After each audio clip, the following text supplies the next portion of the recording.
Vulnerability is not weakness. I define vulnerability as emotional risk, exposure, uncertainty. It fuels our daily lives.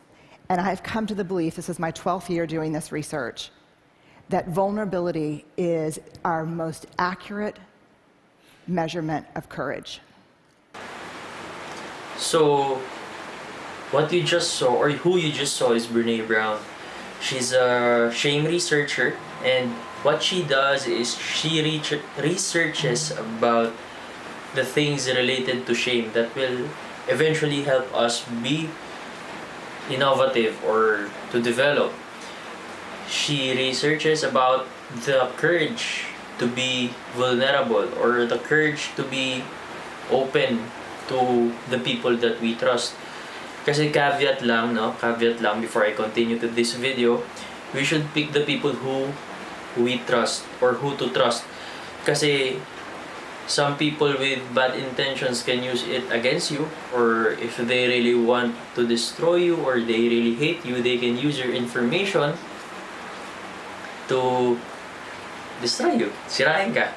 Pero syempre, they won't need your information kung sila mismo ay magagaling na mag-fabricate ng mga peking storya. Nakukuha mo ba ako? Gets mo ba? Kuha mo. Ngayon, babalik tayo, no? Babalik tayo sa ating discussion. So, ano nga ba yung importansya ng pagiging bukas, pagiging vulnerable, no? Kapag kasi nagbukas ka or binuksan mo yung sarili mo sa mga taong pinagkakatiwalaan mo, nag-open ka kung ano ba talaga nararamdaman mo, ano ba talaga yung nasa isip mo, tapos ano ba talaga, sino ka ba talaga, ano bang gusto mong maging, saan ka ba passionate. Kapag nagbukas ka sa kanila, ibig sabihin nun, mas maiintindihan ka nila. In that way, they can also cultivate your environment, the environment for your growth. For example, you're an artist, tapos you open up to your parents, and your parents understood na you really wanted to be an artist and they decided to support you. They will eventually cultivate your environment, or basically yung bahay lang niyo mismo, no? And yung mga kagamitan sa bahay niyo, they will help you, your parents will help you to cultivate your talent as an artist. They will help your room, for example, to be conducive for learning different brush strokes. Wala kasi masyadong alam sa arte, puro photography lang ako. Anyway, that's the point of being open, no? Mas naiintindihan ka ng mga tao, mas magiging kapag naiintindihan ka nila, you'll become empowered, you'll become encouraged to innovate, to try new things, to develop.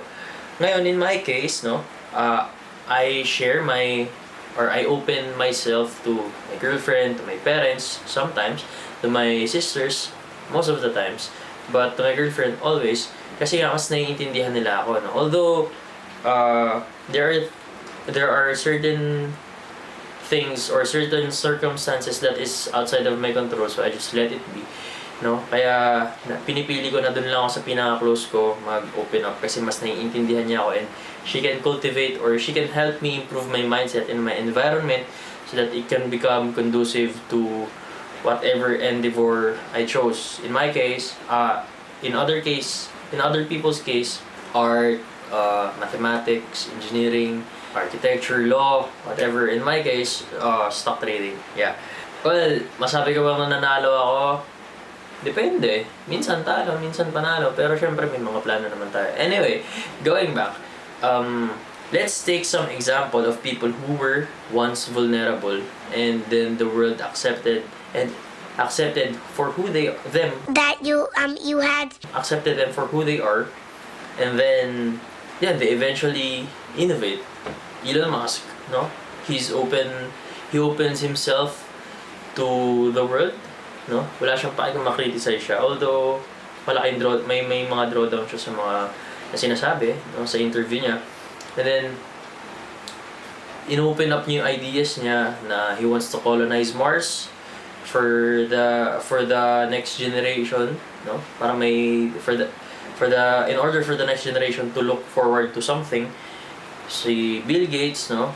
Other than Microsoft, he's a philanthropist, no? And yun, he opened up himself to ideas, and then investors, engineers are now coming after, doing after his work and coming after his work, no? To develop and enhance the technology of used to provide clean water for the people in South Africa, or siguro somewhere in Africa, to provide clean water. Next, Steve Jobs, he's opened himself, no, to ideas, and look what he brought up to now. Look at the product look at his brainchild now, Apple.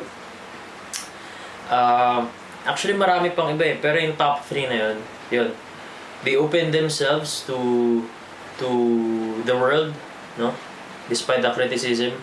And now, I encourage you to open yourself, or sige, baby steps muna. I encourage yourself, that you had.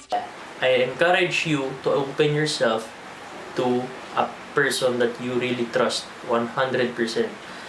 That you trust them with your feelings, your with your life. You trust them with your life, you go open up it to them. And pretty much yun lang yun, no? So masyado magalaw, no? And medyo laid back ako kasi chill lang ako muna ngayon. And yun, tara, hindi tayo. Joke lang. Like, comment, share, and subscribe. Please share this to the person who might need this video, who might learn something from this video. Thank you for watching, and if you reach this part, thank you for watching. And yeah, like, comment, share, subscribe. Bye-bye!